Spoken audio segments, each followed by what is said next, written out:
It's been a minute, but it's time for a little progress report on the twin turbo 396 project that is going in my 57 Chevy. In the last video, we left off at pretty much just the rotating assembly inside the block. Since then, I have received the cylinder heads. So we did our piston to valve clearances. We made sure that our combustion chambers fit the pistons okay. Everything looked good on that front, tons of room. And from there, we installed the heads. I guess I should step back. I modified a stock oil pan that fit a little bit more oil and put that on the oil pump. That wrapped up the bottom end. Then put the heads on. Head specifications for the few of you that are following this project along. These are Brodix Race Right 270cc oval port heads. They have 2.19 intake valves, and they have upgraded ISKI 8205 springs to accommodate my camshaft. These heads don't have a part number, like you can't find them, on a website or a catalog. But if you do want a big block head from Brodix like that, if you call them and talk to them, they will make it for you. They just don't offer it off the shelf like that. You can't buy a 219 valve in any of their heads off the shelf, which is fine. It took a little longer to get them, but that's okay. They came out perfect. They have a 110cc chamber. So we put the heads on.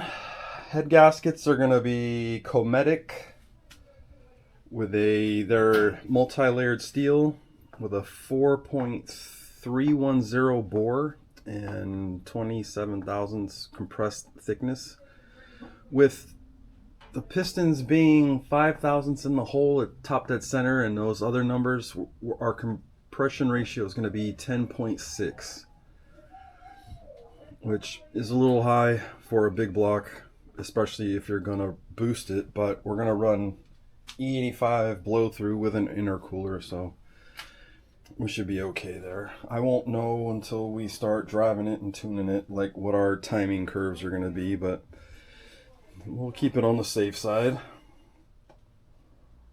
What else we got here?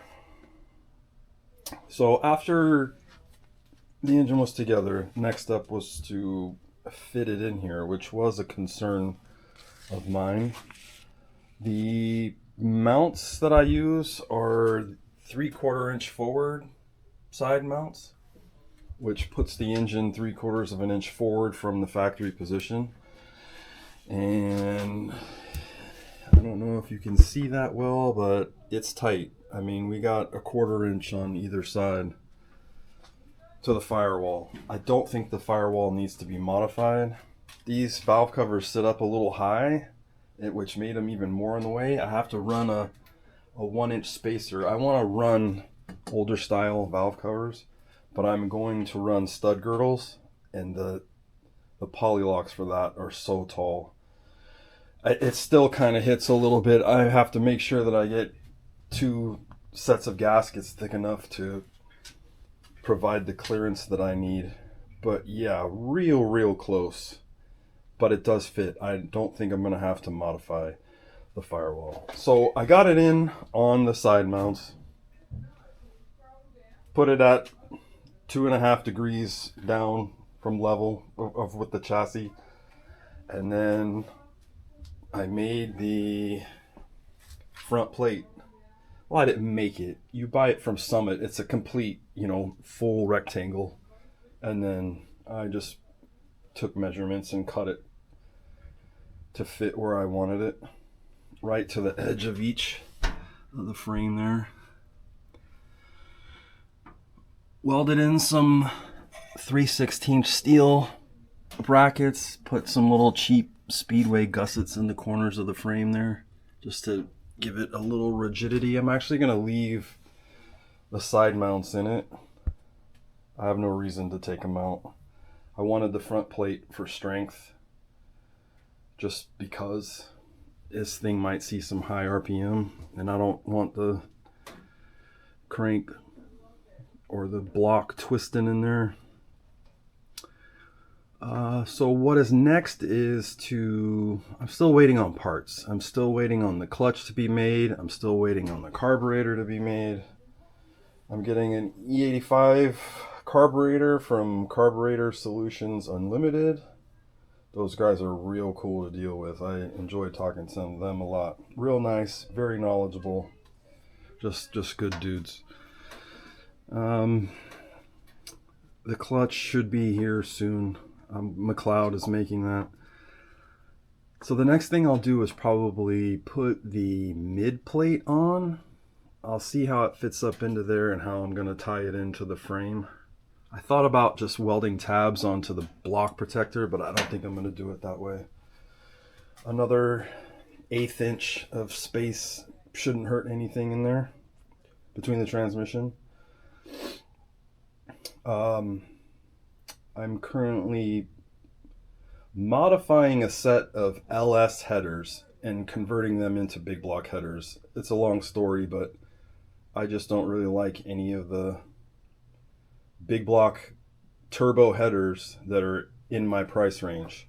You know, if you want to go to Stainless Works and pay $3 grand for a set, they have the look that I like, but anything below that, they're all wonky and curved weird. But LS headers have the shape that I like, so I'm modifying those. I got, you know, big block flanges. I'm extending the pipes. It's a lot of work, but in the end I think I'll be happy with them. And they're nice and compact. They're not super huge and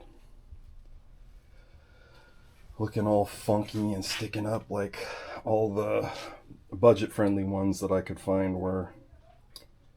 So those are the next steps. Manifolds, hang the turbos, hopefully get the clutch in soon so I can put the G-Force G101A in there. That's gonna be sick. I'm looking forward to that. And we'll just keep on chugging along. So that's pretty much it. That's where we're at. I haven't made a video in a while. I have been making shorts though. If you are interested in following along this project, I don't ask people to subscribe, but if you want to follow, like, subscribe, because I'll be making way more shorts than I will long form videos of just stuff here and there and progress that I make.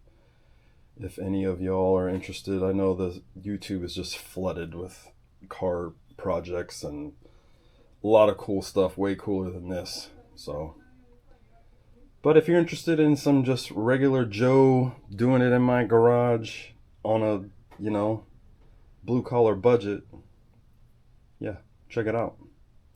And until the next time, I'll see you guys later.